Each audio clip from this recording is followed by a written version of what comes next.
Paul here for Retro Gaming Arts, and today I'm here to talk about my first impressions and my first thoughts about Horizon Zero Dawn. Now, this game has a little bit of just everything. It's so good. Now, I'm really impressed with where action-adventure games have come from, like the PS3 and the PS2 era.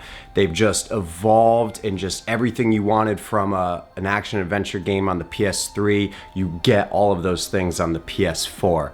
Now, my opinion may be skewed a little bit, because if you look at the games I have in my collection, you can kind of tell the types of games that I like. But I do like really story-driven games, and I do like games that have great gameplay, and this game has both. I didn't expect an awesome story. I truly didn't, but I'm also the type of player or gamer that doesn't look too into the games that I play before I play them. Like, I'll watch one official trailer, and that's it. And here you see, it's a lot bigger of a story than expected. And maybe that's for me because I didn't look into it, but there's just so much going on, so much I didn't see, and just the gameplay is really good. I'll show you that a little later on. But right now I just really want to show you how in-depth and thought out and well-planned the story was. Now, in this game, it was developed by Guerrilla, where all they really made before this was the Killzone series. They made a whole bunch of different Killzone games from PlayStation 2 and 3, and now I feel like they got to break off from that series and make what they wanted to make. And that's really where developers shine. And it's an interesting concept for the story. It takes place in the future, but with much more primitive technology. But that great technology that we all have once did exist. It just, I don't exactly know because I haven't played through the entire game yet, but I can assume that some sort of tragedy happened and then the world and took over, and now people reverted back to older technologies.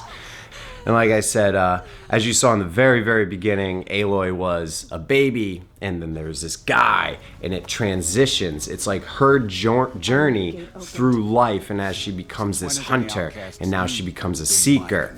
And you can interact a little bit with all the different people that you interact with. You can make decisions. So it has that element too, where you can forge the character that she is, her personality. You're in control of her personality, which is really cool. It's a nice little extra touch for the game. And in addition, there's crafting systems. You have to forage for all your, you break down trees and get the twigs, and you make arrows, and you kill these monsters, you harvest them, you get metal shards.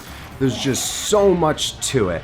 And I think the monster design is really cool, how they are mechanical and how they took over, but they're mechanical in the style of old animals. I just think that's really cool. But the humans are much more primitive with bows and arrows. It's just the gameplay, the action, it's just so well done. Didn't expect it. It's so good. I think pretty much, if you like the Tomb Raider series, if you like Uncharted, you will like this game, because it does follow that archetype of gameplay style where it's heavily story driven, and then there is some awesome gameplay and all the different mechanics. Right here you see this rope gun, which I do remember seeing in the official trailer, where you shoot him with the rope gun, then you shoot the ground and you can tie him down. There's also another gun where you shoot it from one angle and then you shoot it somewhere else, and it creates a booby trap, and if they walk through they get stunned. And there's all sorts of different arrows, and there's weapons that I don't even have yet. And remember when I said about her little piece on the side of the old technology, she found it? That's what allows you to see the weak points on the monsters, and also you can use it to see their footsteps. You can see the path that they've been taking. It's she's in tune with some extra technology, so she's got a little leg up, which helps you out and also adds another element to the gameplay. And then as you see, you harvest all the different materials, and right here, since this is a major, more kind of a quest, you get a bigger material, which allows you to override the monsters, which you'll see later on what that does. Attempt to refocus. But I could use this. It's worth a shot. Couple loops of wire. Looks like it'll So it's nice how it adds the story. It's a very well balanced between story and then also gameplay. And then it really pulls you in, the story. I thought it was just going to be generic and kind of but because of its hyper unique nature, where nobody has really made a story like this, it really brings you in. And then there's so much more, but I don't really want to tell you too much about the story, because when you play it, I want you to be engulfed in this game. So I want you to feel how I felt with it.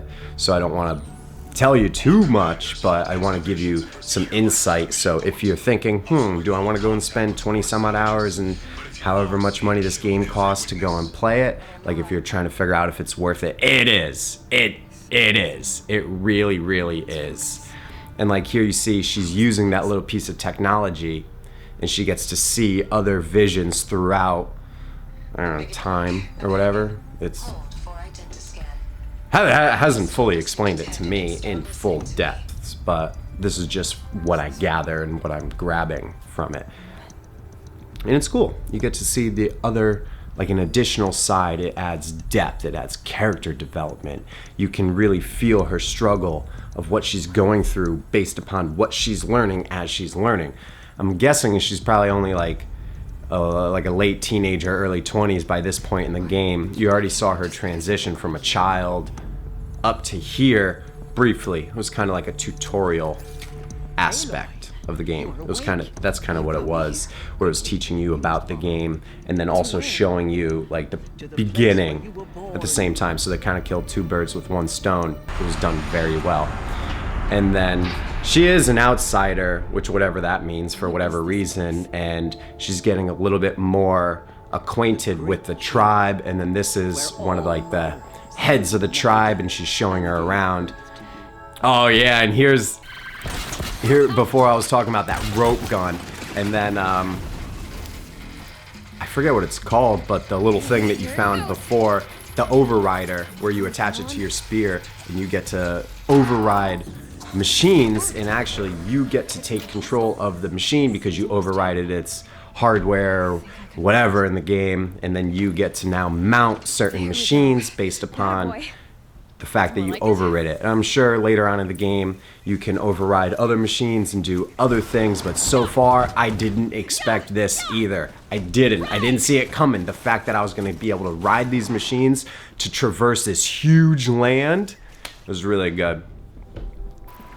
And just like I said, the gameplay is very, very fun because you have so many different elements and so many different ways to attack, and you can kind of like lure them into attacking you and then dive out the way and then use a plethora of different weapons to defeat them.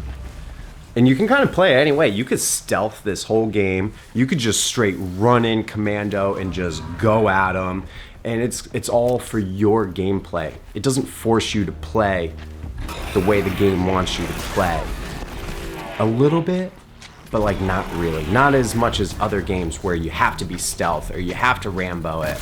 This you can kind of choose and you have more freedom. Unlike other games where they may start out stealth and then turn into Rambo the whole time, this game's not like that. At any point, from my experience, you can play however you feel like playing.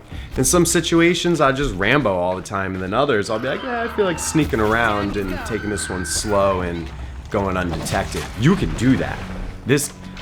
I am so shocked, and I am so happy with this game so far. PlayStation 4 has been just killing it with all these new games that have been coming out lately, and there's much, much more to come. And with each one, I'm so happy because they're so good, but this one just show stomps it for me right now. And as you just saw, like in the field, you can use your little piece to see certain things. You can take notes of certain things. You can monitor certain things. You can see things from afar and find out what they are. And then here I'm harvesting for materials. You need like medicine. It's essentially health. You need all these different materials to craft all your weapons and ammunition. And it's just great just how all these different gameplay mechanics are just combined so fluidly and so perfectly. I mean, it's not a perfect game in my eyes. I can still nitpick and find flaws in it, but why? Why would you do that? I don't understand. Why would I take this game and compare it to another game in existence and be like, oh, well, it's not as good as this game? I don't get that. I like to play each game individually for what they are and enjoy them for what they are. And if they just so happen to have more elements to it that make me enjoy it, so be it. And riding them out. So with Horizon Zero Dawn, if you're thinking about getting it, you got to try this game. If you like action and adventure, go for it. It's just a perfect medley of so many different This beats walking. action adventure games have really come a long way since the PlayStation 3 and PlayStation 2 and even PlayStation 1, where a lot of them started in this 3D plane. I'm very happy and I'm very enjoy it. And thanks for checking out Horizon Zero Dawn with me and what I thought about it. And I hope this helped you for you to maybe make a decision if you want to try it or not. And thanks for following us on Facebook, Twitter. Thanks for subscribing. Thank you for watching, all of that. I'm Paul with Retro Gaming Arts. See you next time.